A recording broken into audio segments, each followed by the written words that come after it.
అందరికీ నమస్కారం. యథార్థవాద టీవీ ఛానల్కి స్వాగతం. Praise the lord. నేను మీ మార్క్ బాబు. ఈనాడు సర్వమానవాళికి, సర్వ ప్రజానికానికి సువార్త ప్రకటించడం అవసరం. సువార్త తెలియచేయడం అవసరం. సువార్త అంటే ఏమిటో ప్రతి ఒక్కరికి తెలియాలి, అర్థం కావాలి. ప్రతి ఒక్కరు తప్పకుండా వారి జీవిత కాలంలో ఎప్పుడో ఒకసారి వినవలసినదే, వినాలి. ఎందుకు అంటే లేఖనం ఇలా చెబుతుంది. మత్తయి సువార్త 24వ అధ్యాయం 14వ వచనంలో, మరియు ఈ రాజ్య సువార్త సకల జనములకు సాక్షార్థమై లోకమందంతటను ప్రకటింపబడును, అటు తరువాత అంతము వచ్చును. చదవని లేఖనమును దేవుడు దీవించునుగాక. ప్రభునందు ప్రియులారా, సాక్షార్థమై ఈ యొక్క రాజ్య సువార్త సకల జనులకు ప్రకటించబడాలి అంటున్నాడు. ఎందుకు? సాక్షార్థం. సకల జనులకు ఈ సువార్త ఎందుకు ప్రకటించబడాలంటే సాక్షార్థముగా అందరికీ తెలియచేయబడింది, అందరికీ అర్థమయ్యింది, అందరికీ వినిపించబడింది అనే సాక్ష్యం ఉండాలి రేపు. ఎందుకు అని అంటే అతి త్వరలో అంతం అనేది వస్తుంది. ఈ లోకపు నటన గతిస్తుంది. ఈ లోకంలో దినాలు గడుస్తున్నాయి. అంటే ఈనాడు పుట్టినటువంటి వ్యక్తులు డేస్ కౌంట్ అవుతా ఉన్నాయి, బర్త్డేస్ వస్తూ ఉన్నాయి. సంవత్సరం తర్వాత మళ్ళీ బర్త్డేస్ చేస్తా పోతా ఉన్నారు. ఒక టైం వస్తుంది బర్త్డేస్ చేయరిక, ఎందుకంటే జీవితం అయిపోతుంది. ఇలా ఈనాడు మనుషులందరి ఆయుష్ తరిగిపోతూ ఉంది. దినములేమో స్పీడ్గా గడిచిపోతూ ఉన్నాయి. అందరూ కూడా ఈ ఒడ్డు నుంచి ఆ ఒడ్డుకు వెళ్ళినట్టుగా పుట్టినటువంటి వాడు తప్పక మరణించాల్సిందే. అలా మరణించే వాళ్ళే ఈనాడు భూమి మీద అందరూ బ్రతుకుతూ ఉన్నారు. అలా మరణించక ముందే ప్రతి వ్యక్తికి దేవుని యొక్క సువార్త ప్రకటించబడాలి, సాక్షార్థమై ప్రకటించబడాలి. ఏమిటి సువార్త అంటే, మానవ జాతి ఈ లోకములో జన్మించిన తర్వాత వీరిని రక్షించడం కొరకు సృష్టికర్త అయినటువంటి దేవుడే ఈ లోకములో జన్మించి వారి పాపములను పరిహరించడం కొరకు ఆయన తన రక్తమును కార్చి యజ్ఞమై చనిపోయి మరణాన్ని గెలిచి తిరిగి లేచాడు. ఆయన యందు విశ్వాసం ఉంచుట చేత, ఆయన రక్తము చేత మాత్రమే మనుషులు నరకాన్ని తప్పించుకోగలుగుతారు. ఆ విధముగా మాత్రమే వారు పరలోక రాజ్యాన్ని చేరగలుగుతారు. ఈ విషయం ప్రతి ఒక్కరికి తెలియజేయబడాల్సిన అవసరం ఉన్నది. ఈ సాక్షార్థముగా ప్రతి ఒక్కరికి ఇది అర్థం కావాల్సిన అవసరం ఉంది. ఇదిగో ఫలానా వ్యక్తి ఈ సువార్త విన్నాడు, ఫలానా రోజు ఫలానా వ్యక్తి ద్వారా, ఫలానా కరపత్రిక ద్వారా, ఫలానా బైబిల్ ద్వారా, ఫలానా బుక్ ద్వారా, ఫలానా యాడ్ ద్వారా, ఫలానా బ్యానర్ ద్వారా, ఫలానా ఫ్లెక్సీ ద్వారా, ఫలానా వ్యక్తి ద్వారా, ఫలానా పాట ద్వారా, ఫలానా కార్యక్రమం ద్వారా, ఏదో ఒక రూపేణ ప్రతి వ్యక్తి సువార్త విన్నాడు అనే సాక్ష్యం ఉండాల్సిందే. సాక్ష్యం ఉండాలి. ఈ సాక్ష్యము కొరకు ఈనాడు సువార్త ప్రకటించబడడం అవసరము. అలా దేవుడు నియమించాడు, అలా జరిగిస్తున్నాడు, ఆయన తెలియజేస్తున్నాడు అందరి చేత. గనుక ఈ సాక్ష్యము మన సరౌండింగ్లో ఉన్నటువంటి వారందరికీ మనము చెప్పామనే సాక్ష్యం ఉండాలి. సకల జనులకు ఈ సువార్త ప్రకటించడం అవసరం సాక్షార్థముగా. అయితే మనము మన చుట్టుపక్కల ఉన్నటువంటి మన స్నేహితులకు, బంధువులకు, మనకు తెలిసినటువంటి కొలీగ్స్కి, మీరు ఒకవేళ ఉద్యోగం చేస్తున్నట్టయితే కొలీగ్స్కి, మీ కుటుంబం పెద్దది, మీ కుటుంబంలో సభ్యులు ఉంటారు అనేక మంది, వాళ్ళందరికీ చెప్పాల్సినటువంటి బాధ్యత మీ అందరి మీద ఉంది. రక్షణ పొందినటువంటి ప్రతి ఒక్కరి మీద కూడా వారందరికీ మేము సువార్త ప్రకటించాము అనే సాక్ష్యము ఉండాలి. ఆ సాక్ష్యము కొరకు మనం సకల జనులకు సువార్త ప్రకటించాల్సిందే. రేపు దేవుడు ఖచ్చితంగా ఈనాడు ఎవరైతే నమ్మి బాప్సం పొందారో, రక్షింపబడ్డారో, క్రైస్తవులుగా ఉన్నారో, పిలువబడుతున్నారో వారందరినీ రేపు దేవుడు అడుగుతాడు. నీకు తెలిసిన నీ స్నేహితులకు, బంధువులకు, చుట్టాలకు, నీ కొలీగ్స్కి అందరికీ నువ్వు ఈ రక్షణ సువార్తను, ఈ మంచి వార్తను నువ్వు తెలియజేశావా అని రేపు దేవుడు అడుగుతాడు. ప్రతి వ్యక్తిని అడుగుతాడు. ఈనాడు నువ్వు నన్ను ఎందుకు నమ్మలేదు, నువ్వు నన్ను ఎందుకు విశ్వసించలేదు అని ఈ భూమి మీద ఉన్న సకల జనులను దేవుడు అడుగుతాడు రేపు. అడగడానికి ఆయన తీర్పు దినాన్ని పెట్టుకున్నాడు. ఆయన ఏమండి, ఆ రోజు దేవుడు అడుగుతాడు, నీకు సువార్త ప్రకటించింది కాదు, నీకు నీ స్నేహితులు తెలియజేశారు కదా, నీ కుటుంబ సభ్యులలో ఒకరు తెలియజేశారు కాదు, నేను ఈ లోకంలోనికి వచ్చానని, భూలోకంలోనికి నేను చనిపోయి తిరిగి లేచానని, నీ కొరకు నా రక్తాన్ని కార్చానని, నువ్వు జన్మ పాపివి అని, నువ్వు అలాగే చనిపోతే నరకం వెళ్ళిపోతావని, ఆ పాపమును నువ్వు పరిహారం చేసుకోవాలంటే అది నీ నుంచి కాదు, అది ఏ విధంగా నువ్వు పరిహరించుకోలేవు,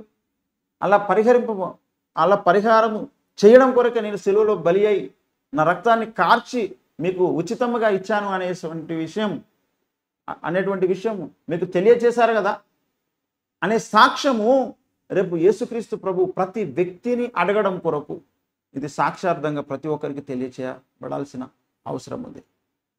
ఈనాడు క్రైస్తవులైతే వారిని దేవుడు అడుగుతాడు, ఎందుకు నువ్వు చెప్పలేదు? పలానా వ్యక్తికి నువ్వు చెప్పావా?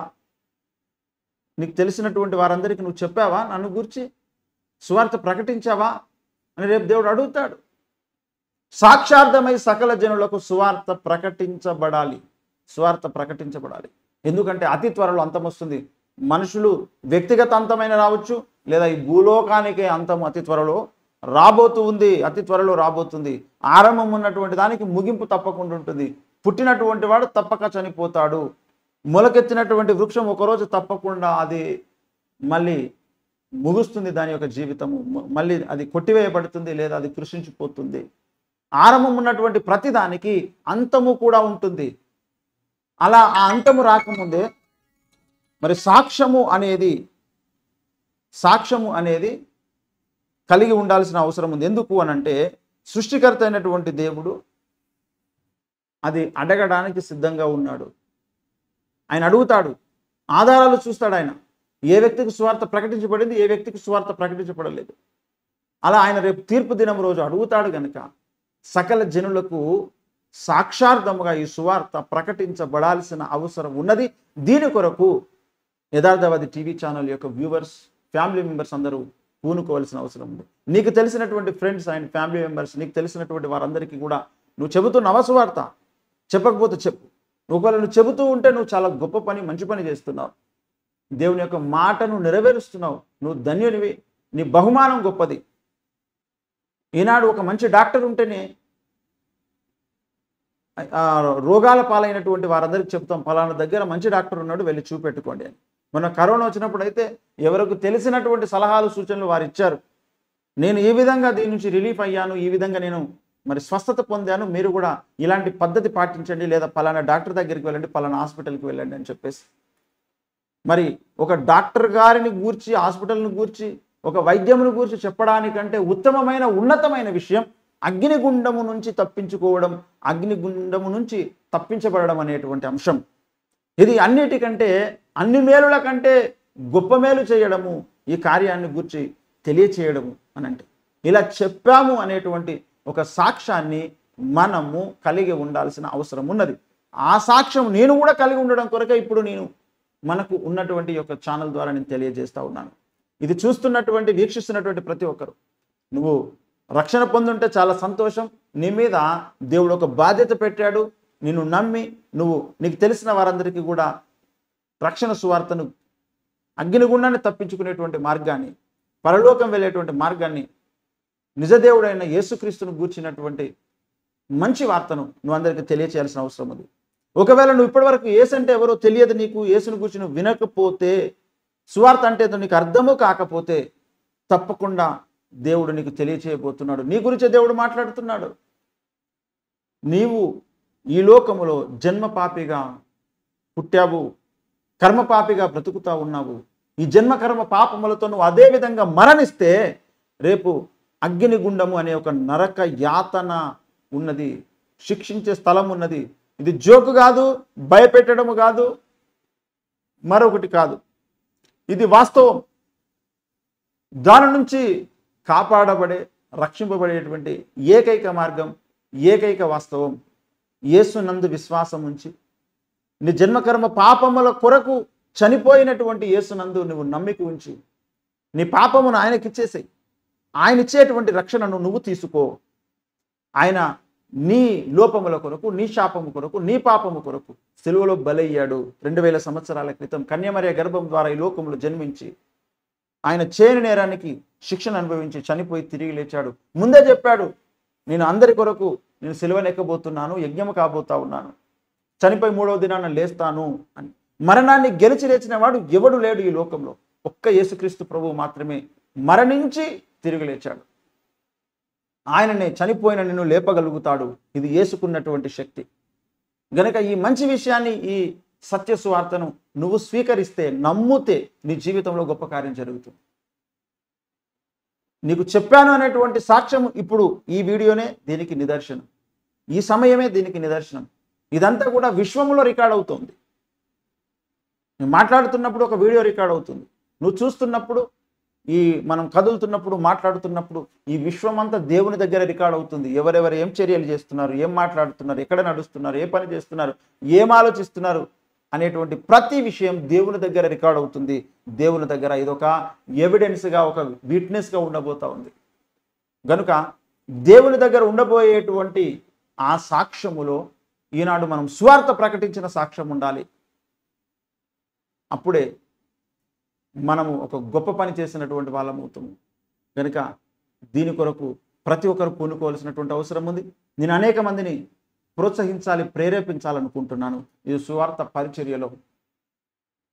ఇప్పటి వరకు చేయకపోతే ఇక నుంచి మొదలు పెట్టండి. నీకు తెలిసిన ఎంతోమంది, నీకు చాలా స్నేహితులు, చాలా నీకు దగ్గరగా తెలిసిన నీ బంధువులు ఎంతోమంది రేపు నరకం వెళ్ళిపోతున్నారు, అగ్నిగుండంలో పడబోతా ఉన్నారు. ఒకసారి అగ్నిగుండంలో పడిన తర్వాత, నరకంలో పడిన తర్వాత వాళ్ళను కాపాడే నాదుడు ఎవరు లేరు. ఎవరు కాపాడరు, ఎవరు కాపాడలేరు.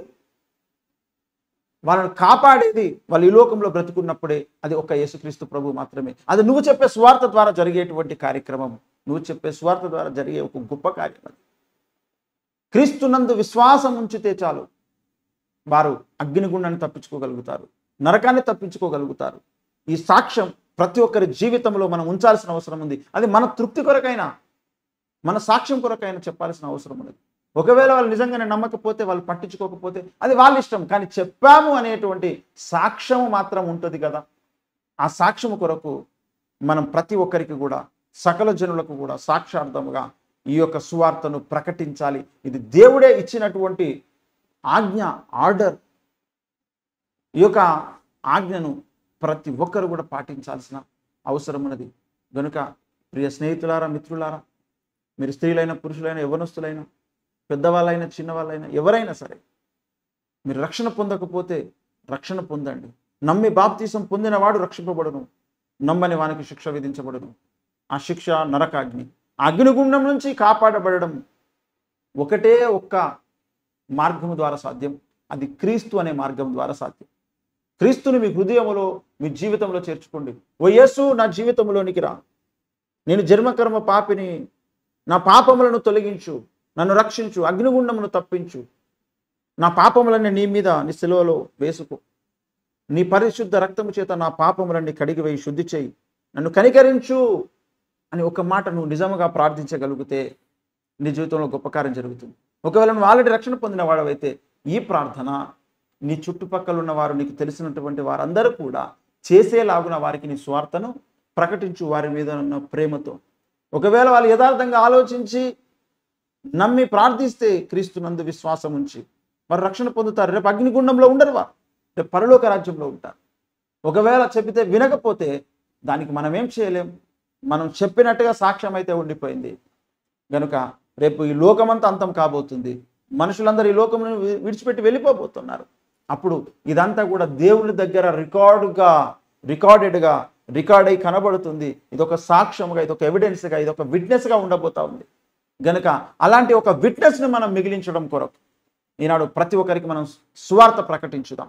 అందుకొరకే ఇప్పుడు నేను కూడా మన యథార్థవాది ఛానల్ ద్వారా మీ అందరితో నేను మాట్లాడుతూ ఉన్నాను. ఇది కూడా ఒక సాక్ష్యంగా, ఇది ఒక విట్నెస్గా ఉండబోతా ఉంది. యేసు మాత్రమే రక్షకుడు, ఆయన మాత్రమే జన్మకర్మ పాపముల నుంచి విడిపించగలుగుతాడు. ఆయన తప్ప వేరొక మార్గము లేనే లేదు. ఇది నాకు అర్థమైనటువంటి విషయం. ఇంతకంటే గొప్ప సంగతి ఈ లోకములో లేనే లేదు. గనుక క్రీస్తునందు విశ్వాసం ఉంచండి, మీరు మీ కుటుంబం రక్షణ పొందుతారు. ఒకవేళ క్రీస్తునందు విశ్వాసం ఉంచకపోతే అగ్నిగుండం ఉన్నది. ఇది బెదిరించడానికో భయపెట్టడానికో కాదు, అసలైన వాస్తవాన్ని తెలియజేస్తున్నాను. ఒకవేళ ఇది మీకు నమ్మకం లేకపోతే రేపు భవిష్యత్తులో తెలుస్తుంది. అంతం వచ్చిన తర్వాత తెలుస్తుంది. జీవితానికి అంతం కావచ్చు, ఈ లోకం అంతమైపోవచ్చు. ఈ రెండుతో ఏది జరిగినా ఈ లోకాన్ని విడిచిపెట్టడం అయితే ఖాయం. అప్పుడు తెలుస్తుంది. గనుక ఉచితముగా, సులువుగా పొందుకునేటువంటి రక్షణను మిస్ చేసుకొని బాధపడొద్దు అని మీ అందరికీ నేను తెలియజేస్తూ ఉన్నాను. ఒకవేళ నువ్వు నిర్లక్ష్యం చేస్తున్నట్లయితే ఇప్పుడే ఒకసారి ఆలోచించుకో. ఓ సోదరి, సహోదరుడా, మీరు పెద్దవాళ్ళైనా చిన్నవాళ్ళైనా, మీరు ఏ విధమైన పొజిషన్లో ఉన్నా, నువ్వు ఎలాంటి స్థితిలో ఉన్నా సరే నిన్ను దేవుడు ప్రేమిస్తున్నాడు. సకల జనులను, భూమి మీద ఉన్న మనుషులందరినీ దేవుడు ప్రేమించే అందరి కొరకు 2000 ఏళ్ల క్రితం తన ప్రాణత్యాగాన్ని చేశాడు, యజ్ఞము చేశాడు. నీ దోషములన్నిటిని ఆయన మీద వేసుకున్నాడు. ఆయన యందు నువ్వు విశ్వాసం ఉంచితే ఆయన ఇచ్చే రక్షణ, ఆయన కృప నీకు తోడవుతుంది, నిన్ను కాపాడుతుంది, అగ్నిగుండం నుంచి నిన్ను తప్పిస్తుంది, పరలోక రాజ్యాన్ని నీకు బహుమానంగా ఇస్తుంది. ఇది నీకు ఎలా తెలుస్తుందంటే, నువ్వు ఎప్పుడైతే దేవా నా పాపములను క్షమించి నీ రక్తంతో నన్ను కడిగి శుద్ధి చేయి అని నువ్వు ఎప్పుడైతే మనస్ఫూర్తిగా నీ మనస్సులో నువ్వు ప్రార్థిస్తావో, నీ మనస్సులోనికి ఒక ప్రశాంతత వస్తుంది, ఒక సమాధానం వస్తుంది. అదే దేవుడు నీకు ఇస్తున్నటువంటి సిగ్నల్. గనక ఇక నువ్వు ముందడుగు వేయు, ఇంకా నువ్వు ముందుకెళ్ళు, దేవునితో సహవాసం చేయి. దేవుడు ఇప్పుడు వింటున్నటువంటి ఈ మాటలను నీ మీద ఒక సాక్ష్యముగా ఉంచబోతున్నాడు. రేపు తీర్పు దినమున తప్పక ఈ విషయాలను దేవుడు లేవనెత్తి అడుగుతాడు. అప్పుడు నీ దగ్గర ఏం జవాబు ఉంటుంది? కనుక ఈనాడు సాక్షార్థముగా ప్రతి ఒక్కరికి మనం సువార్త ప్రకటించాల్సినటువంటి అవసరం ఉంది. మరి అలా అనేక మందిని దేవుడు లేపునుగాక. ఈ యొక్క సందేశం, ఈ వీడియోను కూడా అనేకులకు సువార్త ప్రకటించడానికి అనేకుల మీద దేవుడు ఒక సాక్ష్యముగా ఉంచునుగాక. నమ్మి బాప్తిసం మీద రక్షణ పొందండి, ధన్యులు కండి. దేవుడు మీకు తోడై ఉండునుగాక. రండి ప్రార్థించుకుందాం. కృపగల తండ్రి, దయగలిగిన దేవ, మీకు వందనాలు. సకల జనులకు సాక్షార్థముగా సువార్త ప్రకటించబడాలి అన్నావు. మరి త్వరలో అంతము రాబోతుంది అన్నావు. అంతము రాకముందే, జీవితానికి అంతము, ఈ లోకానికి అంతము రాకముందే ఈనాడు బ్రతుకున్న మనుషులందరూ వారు నీ యందు విశ్వాసం ఉంచి అగ్నిగుండం తప్పించుకొందురుగాక. వారు రక్షింపబడి పరలోక రాజ్యం వచ్చుదురుగాక. ఈనాడు ఈ వీడియో చూస్తున్నటువంటి వారిని మీరు రక్షణలోకి నడిపించండి. ఒకవేళ రక్షణ పొందిన వారైతే వారికి తెలిసినటువంటి వారందరినీ అగ్నిగుండం నుంచి తప్పించిన కొరకు సాక్షార్థముగా స్వార్థ ప్రకటింప చేయండి. వారిని మీ ఆత్మకార్యం జరిగించండి. కృపచూపమని వందనాలు, స్తోత్రాలు చెల్లిస్తూ ఈ వీడియోను ఎప్పుడు వారు చూసినా సరే వారి జీవితంలో గొప్ప కార్యం జరుగునుగాక. యేసు నామములో గొప్ప కార్యం జరుగునుగాక. వారు అగ్నిగుండం తప్పించబడుదురుగాక. నీ కృప కాపుదల దయచేసి దీవించి ఆశీర్వదించమని వందనాలు, స్తోత్రాలు చెల్లిస్తూ యేసు నామములో ప్రార్థించే వేడుకున్న పరమ తండ్రి, ఆమేన్. అందరికీ నమస్కారం. Praise the lord. May God bless you. Praise the lord. ప్రతిరోజు ఒక సువార్త సందేశంతో, ప్రతిరోజు ఒక వీడియో ద్వారా మేము ముందుకు నేను రావాలనుకుంటున్నాను. ఆ సువార్తను తీసుకురావాలనుకుంటున్నాను. మీరు కూడా ప్రార్థించండి. ఈ సందేశం ఎవరికైనా అవసరం అవుతుందేమో, ఆ అవసరమయ్యేటువంటి వ్యక్తులకు దీన్ని తప్పకుండా షేర్ చేయండి. మీ యొక్క ఉద్దేశాలను, మీ యొక్క రెస్పాన్స్ని కామెంట్ రూపంలో తెలియజేయండి. అందరికీ నమస్కారం. Praise the lord.